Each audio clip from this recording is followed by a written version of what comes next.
불과 20년 전 그쯤 해서 우리 유행가 가운데는 비 오는 날이면은 공치는 날이라는 노랫말이 있어 한때 너도 나도 흥얼거리던 시절이 있었습니다.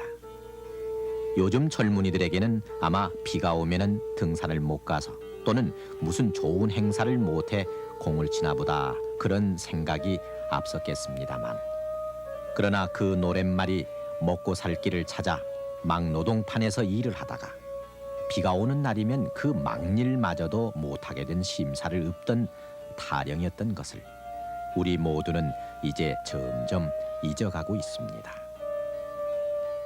노동은 신성하고 그래서 노동은 국민의 4대 의무 가운데 하나라고 귀에 못이 박히도록 강조되던 그때, 그러나 그때 우리는 너나 없이 룸펜이라는 슬픈 단어를 만나곤 했습니다.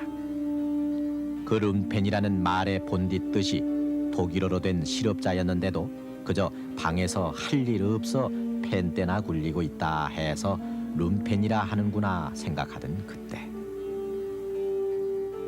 일을 할 수 있는 능력과 일을 하고 싶어하는 의사와는 무관하게 일할 기회와 일터가 없어 룸펜이라는 옷을 입고 절망과 탄식의 수렁을 벗어나지 못해 그래서 먹고 살기 위해 피를 팔고 그 피판 돈으로 우리의 삶이 가까스로 이어지다 호구지책으로 뛰어든 일들이 끝내는 천직으로 굳어져 운명을 가름하던 우리 아버지 때의 연명기.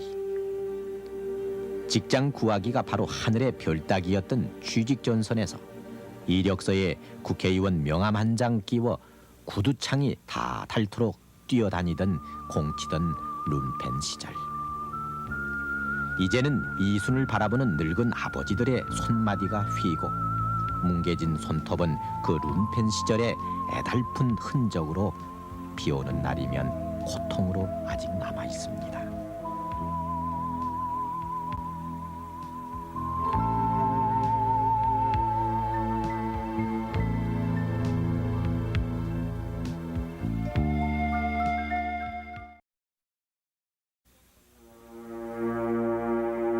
어차피 전쟁은 비극이고 그 끝은 폐허일 수밖에 없었고 우리는 불가사리처럼 전쟁이 삼켜버린 고철덩이를 캐 내다 파는 것으로 하루를 이어갔습니다. 부두에서는 미국에서 들여온 평화의 쌀이 부려져 전쟁이 주고 간 허기를 그저 달랠 수 있었지만 얼마 되지 않는 대충 자금마저 늦게 나오는 바람에 공장문을 열 수가 없어 1957년의 경우 76개나 되는 공장이 조업을 중단해 실업자는 꼬리를 물고 늘어설 뿐이었습니다.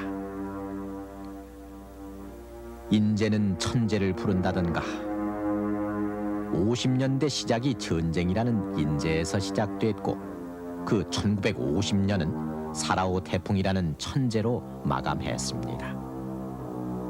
1959년 삼남지방을 훑고 간 사라오 태풍은 온 나라를 가난의 시름에 젖게 했으며 1960년대가 열렸어도 가난의 주름은 펴지질 않았습니다. 4.19 이듬해인 1961년 3월 23일 서울역 광장에는 2천여 명이 모여 데모를 합니다. 아마도 우리 현대사에 그때 딱 한 번 있었음직한 한국실업자협회가 주최한 이 데모는 말로만 반공 말고 일 더 주어 반공하자라는 프레카드를 내걸고 요즘 어느 코미디언의 개그처럼 어쩔 수가 없어요라는 표정과 호소로 시가 행진도 곁들여 진행됐습니다. 실업자 데모까지 유발시킨 그해 떠들썩한 봄날은 급기야 기아선상에서 허덕이는 국민을 구한다는 기치 아래 들어선 5.16 혁명 정부로 하여금 가장 먼저 전국의 실업자 등록을 받는 사업을 벌이게 했습니다. 그 당시 집계된 실업자는 전국적으로 200만 명. 당시 노동력 인구를 800만으로 추산하면 신고된 숫자만으로도 실업률은 25%를 넘어선 셈입니다. 한국통계연감에 따르면 1961년도에 등록된 사업체는 지금의 10%도 안 되는 6,400. 그리고 근로자 숫자가 고작 23만 명이었으니까 그때는 정말 너나 할 것 없이 실업자 룬펜 신세를 면치 못했었습니다. 그때 우리나라의 실업 사정은 상당히 어려웠습니다. 이 생산직 근로자만 하더라도 서울역 광장에 그 벽보가 하나는 나붙으면은 일자리를 구하려고 하는 사람들이 하얀 구름대같이 모여들었습니다. 또한 이 고급 인력들 대학을 졸업하고도 갈 자리가 없었습니다. 갈 자리가 없어가지고 취업이 안 돼가지고 참 고등 룸펜 소리를 제 자신부터가 들었습니다. 그리고 제가 시험을 보러 갔더니 그 자리에 제가 군대에서 모시고 있던 중대장, 대대장, 저는 사병으로 제대했습니다만 이 세 사람이 한 교실에서 같이 시험을 본 정도로 공직사회에 들어오는 분도 그 당시에 좁았었습니다. 대학을 나와도 딱히 갈 데가 없던 룬펜의 하루는 그렇게 길 수가 없었습니다. 실업자에게 그때 아침은 스스로 부끄러움을 느낄 겨를도 주지 않았습니다. 해가 중천에 뜰 때까지도 물끄러미 천정만 쳐다보며 뾰족한 술을 생각해보지만 재터리에 쌓이는 담배꽁초만 더부해질 뿐. 그러나 몇 번을 뒤져본 신문 구직난을 오려내 몇 번째인지도 모르는 이력서를 또 써내려갑니다. 하지만 증명사진값만 축인할 뿐 된다 안 된다라는 통지서는 한 번도 되돌아오지 않았습니다. 하루 끼니 있기 어렵던 그때 식충 소리 핀잔 듣기 싫어 아무도 몰래 무작정 거리를 나서보지만 갈 데라곤 아무 데도 없었습니다. 그래서 그때 서울 남산이나 장충단 그리고 부산 우남공원, 대구 달성공원은 그런저런 오갈 데 없는 실업자 군상으로 해서 산 모습마저 황량해진 듯 했습니다.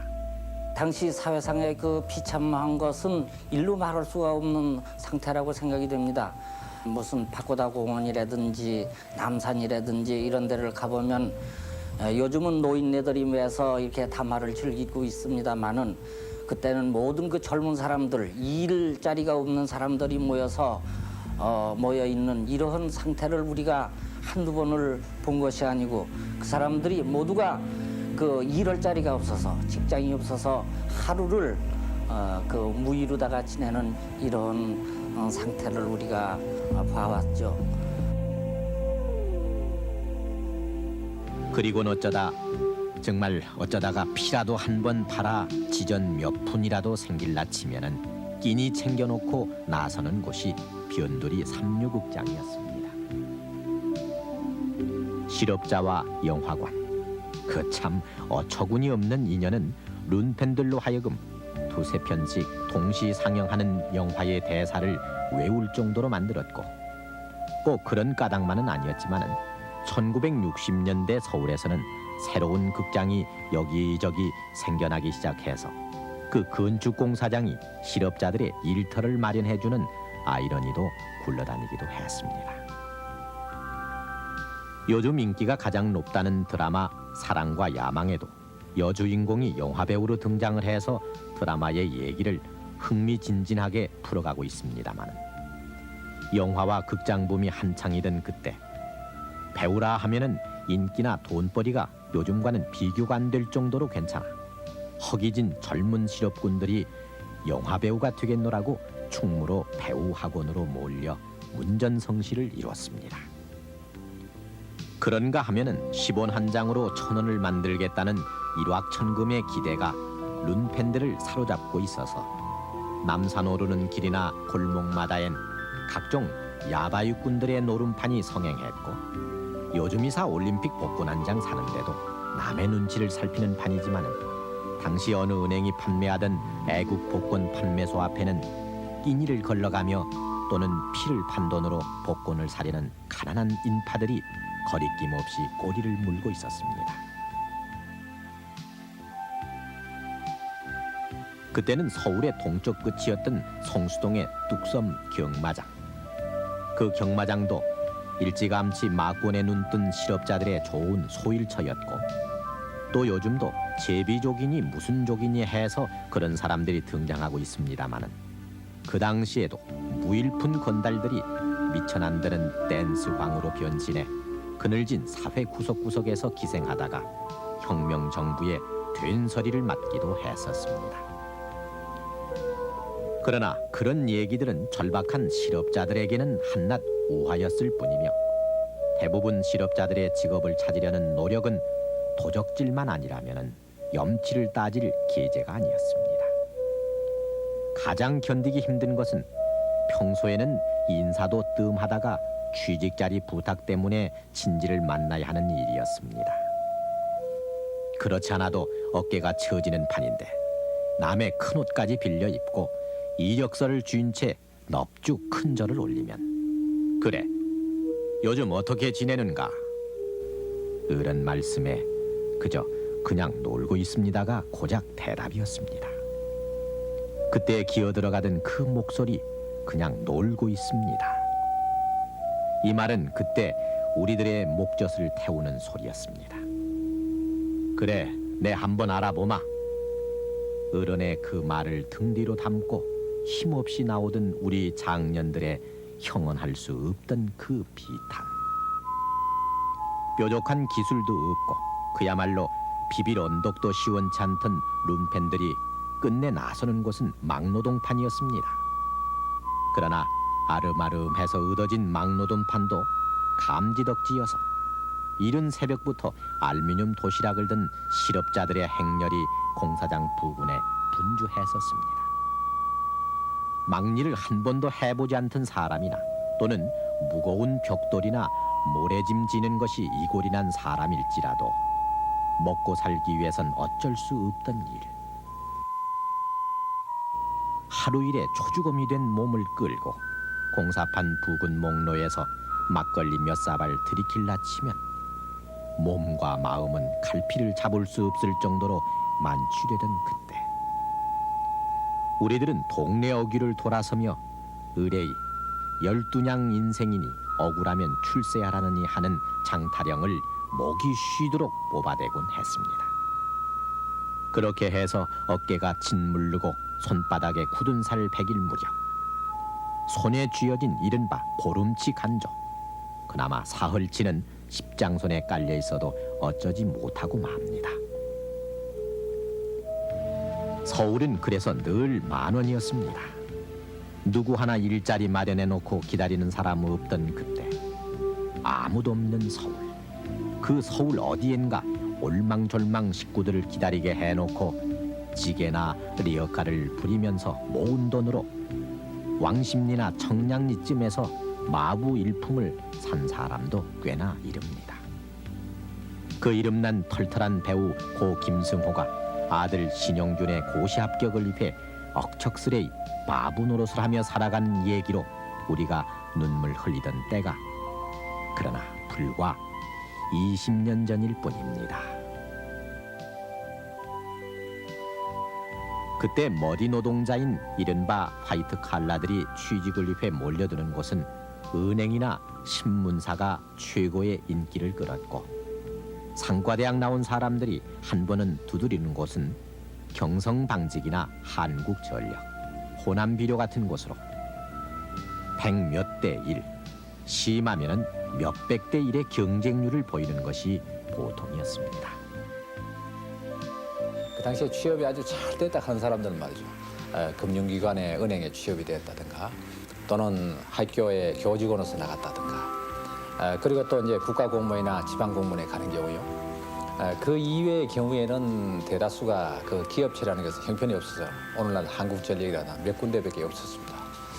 그래서 대부분은 실직 상태에서 그야말로 하루하루 버리먹고 그야말로 호구지책의 허덕이었는데요.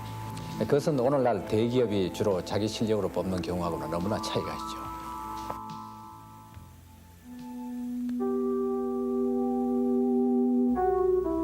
(1950년) (1960년) (1970년) 그 고난의 취직 전쟁은 그렇게 흘러갔습니다. 못할 것 같은 막일이었지만은 호구지책으로 시작한 일들이 끝내는 천직으로 끝난 우리 노년의 세대들. 그러나 그 세대들의 후대가 주역이 된 오늘, 우리 산업사회 구조는 일터가 없어서가 아니라 더 좋은 직장을 찾기 위해 오히려 스스로 실업을 선택하는 변화까지도 그려가고 있습니다. 불과 10년 전 아무리 저임금이라 해도 그나마 일할 직장이 턱없이 모자라 헤매던 시절, 성실히 일한 만큼 복되게 살 수 있다는 기대조차 가질 수 없던 시절, 그 시절을 아픈 경험으로 보내고 우리가 펼쳐가는 오늘은 연명의 삶이 아니라 오히려 구인난의 시대에서 복지의 삶을 열매 맺으려는 많은 사람들의 각고의 노력이 필수적으로 되었습니다. 우리가 오늘 갖게 된 직업의 종류만도 1451종에 이릅니다. 그리고 올 3월 통계로 우리나라 모든 경제 활동 인구 1,490만 명 가운데 실업자는 4.3%인 64만 명에 그치고 있습니다.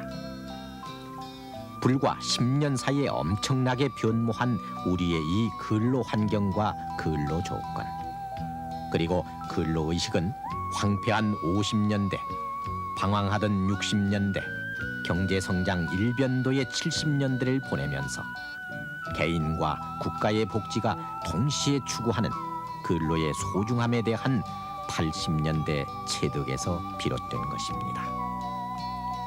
그래서 오늘 개인은 더 좋은 직장을 선택하려는 몸짓을 하고, 직장은 더 좋은 능력인을 스카우트하는 선택의 세태, 구인시대 스카우트 시대에서 우리는 살고 있습니다. 그러나 강목과 못 몇 개만으로 또 지게벌이로 삶을 꾸리던 그때, 철 따라 공사판을 따라다니며 하루를 위해 발버둥 치던 12냥 인생의 그 시절, 비 오는 날이면은 공치는 날이라며 푸념 속에 살아야 했던 그때, 아 그래, 룬펜이라는 소리가 고통스런 이명으로 온몸을 훑어가곤 했는데, 오늘 회사에서 타온 첫 월급을 내미는 학교 갓 졸업한 아이의 손을 내다보는 중년의 아버지는 그때 공사판 질통에 짓물렸던 어깨와 손바닥에 굳은 살을 감추며 장을 넘기는 달력을 세월이라고 가만히 내어봅니다.